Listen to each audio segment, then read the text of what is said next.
にちは、青空ガレージチャンネルです。さて今回はランタボインテークチャンバー補修編です。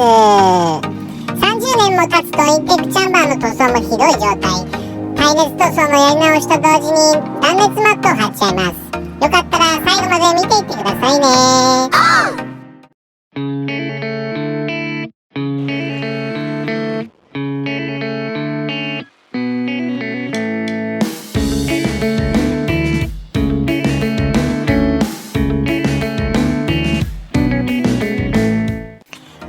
取り外しからということになるわけですが、実はオープニングの中でインテークチャンバーと呼んでいますが、正直部品の名称は未確認です。インタークーラーとスロットルボディの間にあって丸パイプではなく空間を設けているようだから、多分そうなのかなと。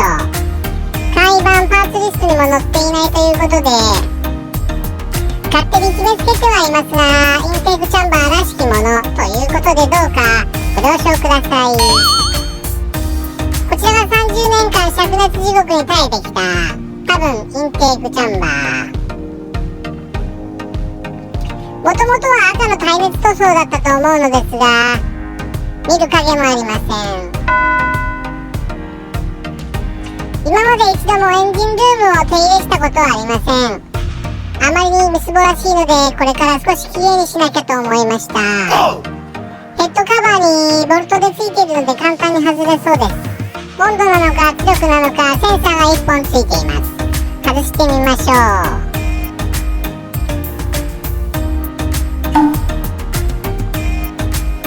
バンドを緩めてパイプを外していきましょう。アクチュエーターからのパイプです。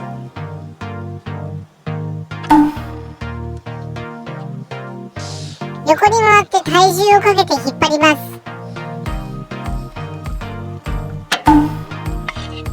無事外れました。パイプに詰め物をして一旦塗装に移ります。入り口は汚れていないのですが、出口は真っ黒です。30年分の汚れでセンサーの先も真っ黒です。付属品を外して、とりあえずきれいに汚れを落として剥離剤を塗ります。手につくと痛いので飛び散らないようにハケを使って丁寧に塗り込みます。古い塗装がブヨブヨにふやけてきます。15分後、ワイヤーブラシで磨いていきます。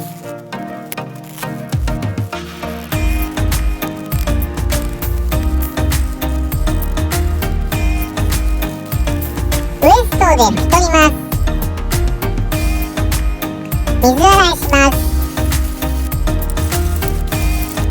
ここで秘密兵器の登場です。最近ホームセンターで見かける USB 充電式の電動ドライバーです。ワイヤーブラシのアタッチメントを装着します。ミニルーターに早変わり。大きいワイヤーブラシが入りにくい細かなところも細いブラシで入り込み、速すぎないちょうどいいスピードで安全に磨くことができます。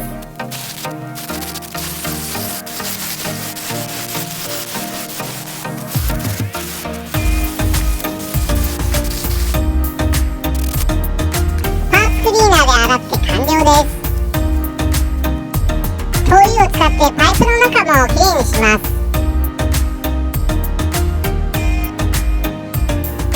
棒を突っ込んで奥まできれいに。だいぶきれいになりました。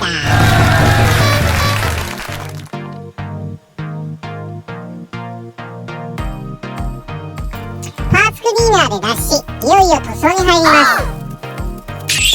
黒のメッキにも塗装できる驚異のプライマー密着炉。ガスの内圧を上げるため少しバーナーで炙り薄く塗ります。吊るせるように針金をつけます。乾いたら耐熱塗装200度。よく振ってガスの内圧を上げるため炙ります。お湯で温める方法もありますが、この方が早い。中身が約20度くらいが理想です。一度に厚塗りにならないように気をつけます。少し時間を置いて重ね塗り。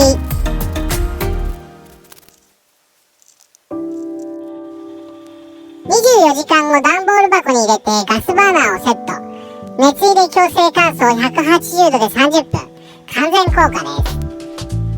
続いて断熱マットと遮熱プレートの型紙を作ります。A4 用紙2枚を敷いてざっと大まかに型を取り、巻きつける部分の耳を付け加えます。型ができたのでもう1枚用紙を乗せてコピーを作り、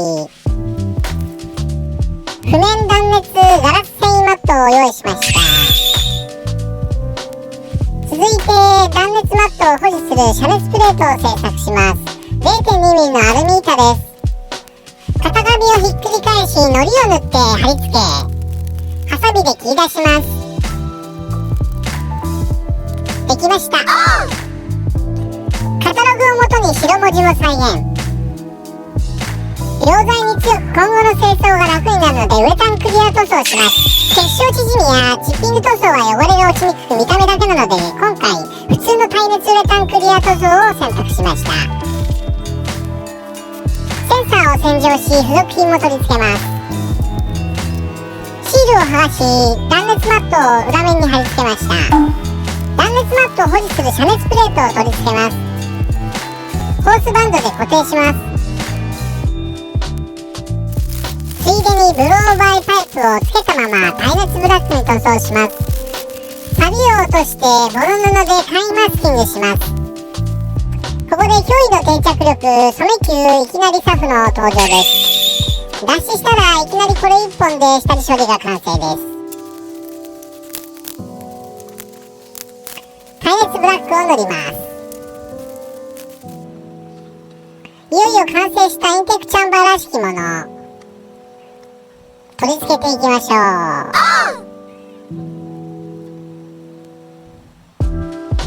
各パイプをはめ込んだらバンドで締めていきます。ターボで下級された空気は圧縮されて高温になるためインタークーラーで冷やすことで密度の高い空気を効率よくスロットルボディに送ることができるわけですが、せっかく冷やされた空気がスロットルの直前でエンジンの真上で熱せられたインテークチャンバーの高熱にさらされたとしたらまた空気が膨張してしまうのでは。そこで効果は未知数ですが思いつきで断熱処理をやってみたのでした。完成。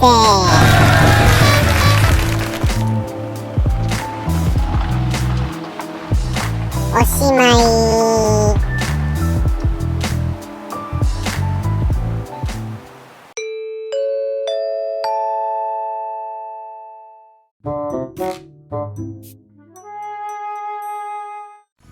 最後までご視聴ありがとうございました。もしよかったらチャンネル登録、コメント、評価お願いします。